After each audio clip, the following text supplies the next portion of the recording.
Bonjour à tous, très heureux de vous retrouver après cette longue pause estivale. Ici, la reprise a commencé depuis bien longtemps, nous sommes au travail depuis plusieurs semaines, mais aujourd'hui, cette semaine, c'est la semaine de la rentrée pour beaucoup d'entre vous et je pense en particulier à tous les collégiens, lycéens, à tous les étudiants qui reprennent le chemin de leur formation respective. Et je voudrais vous souhaiter de tout cœur une très belle rentrée, une bonne année, vous souhaiter d'apprendre beaucoup parce que dans ce que vous apprenez, c'est votre avenir qui se joue et pas seulement votre avenir, c'est l'avenir de notre pays. Un simple mot pour le dire, pour le redire, malheureusement, c'est un cri d'alarme que je pousse depuis très longtemps, que nous sommes nombreux à partager. La situation de notre école est le sujet le plus grave pour l'avenir de notre pays. La France est aujourd'hui en état d'urgence éducative. Il faut évidemment se pencher sur les chiffres qui suffisent à le prouver. Là encore, quelques statistiques que j'ai bien souvent répétées. Un jeune Français sur 5 à 18 ans a beaucoup de mal à lire un texte simple en français. Nos élèves sont les derniers d'Europe en mathématiques, comme l'a montré la dernière enquête Teams. Nous avons aujourd'hui le système scolaire le plus inégalitaire de tous les pays de l'OCDE. Et cette situation fait que de plus en plus d'élèves sont condamnés malheureusement à l'échec, non pas de leur propre fait, de leur propre faute, mais par la faillite de notre système éducatif. Un mot pour dire, en cette période de rentrée où les inquiétudes sont nombreuses, un mot pour dire ma profonde reconnaissance, la reconnaissance que tout le pays devrait éprouver envers les professeurs, les enseignants qui reprennent le chemin de l'école, ces enseignants qui sont aujourd'hui si durement éprouvés par le contexte scolaire que nous connaissons. Bien sûr, le gouvernement s'est penché en cette rentrée, enfin, il était temps, sur la question des abayas, de ces signes religieux ostentatoires que seule la gauche ne veut pas voir, mais les professeurs restent seuls devant une situation de tension qui malheureusement se fait presque quotidienne dans les salles de classe. Près d'un professeur sur deux dit qu'il a déjà été obligé de se censurer lui-même face à des revendications identitaires venues bien sûr de jeunes élèves de confession musulmane qui sont malheureusement nourris à cet islam intégriste que nous laissons prospérer sur le vide de la transmission que nous abandonnons derrière nous. Je voudrais dire ma reconnaissance à ces professeurs qui, malgré toutes les difficultés, malgré le fait que leur métier soit si mal reconnu, si mal rémunéré par la société, par le pays, continuent malgré tout de croire en leur métier.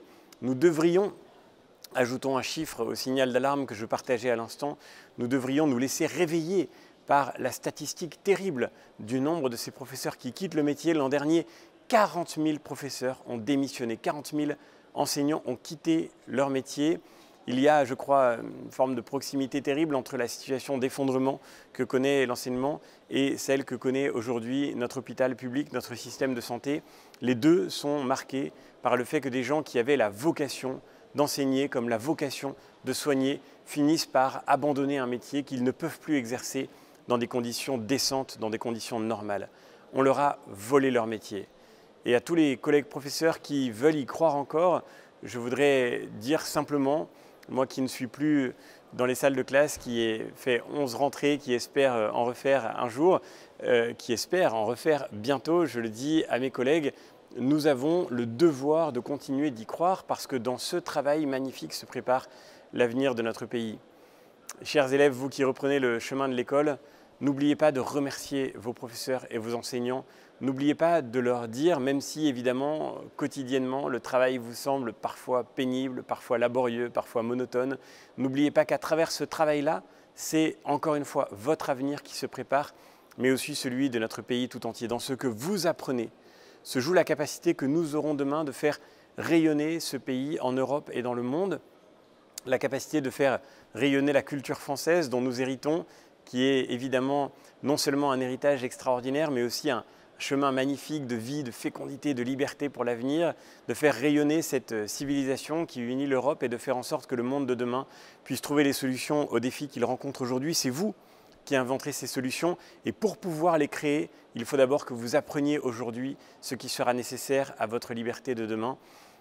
C'est vraiment, je crois, le sens profond de cette rentrée. C'est ce que nous devons retrouver, c'est ce que nous avons sans doute trop perdu. Charles Péguy, dans un texte magnifique qui date de 1907, qui s'appelait « Pour la rentrée », Charles Péguy écrivait « Il n'y a pas de crise de l'enseignement. Il n'y a jamais eu de crise de l'enseignement. Les crises de l'enseignement sont des crises de la vie. Elles sont des crises de la vie elle-même. Je le cite de mémoire, mais ce que nous disait Charles Péguy en substance, c'est que quand une société, je reprends ces mots, quand une société ne sait pas enseigner, c'est qu'elle ne sait pas s'enseigner elle-même, c'est qu'elle a peur, c'est qu'elle a honte de s'enseigner, c'est qu'elle a peur et qu'elle a honte d'elle-même. Eh bien, je crois que nous devons retrouver le sens de l'enseignement et à travers lui, en réalité, c'est le sens de cet héritage magnifique et de sa fécondité qu'il nous faut redécouvrir. Et c'est tout l'enjeu de cette rentrée, aujourd'hui comme hier. Bonne rentrée à tous et à très bientôt.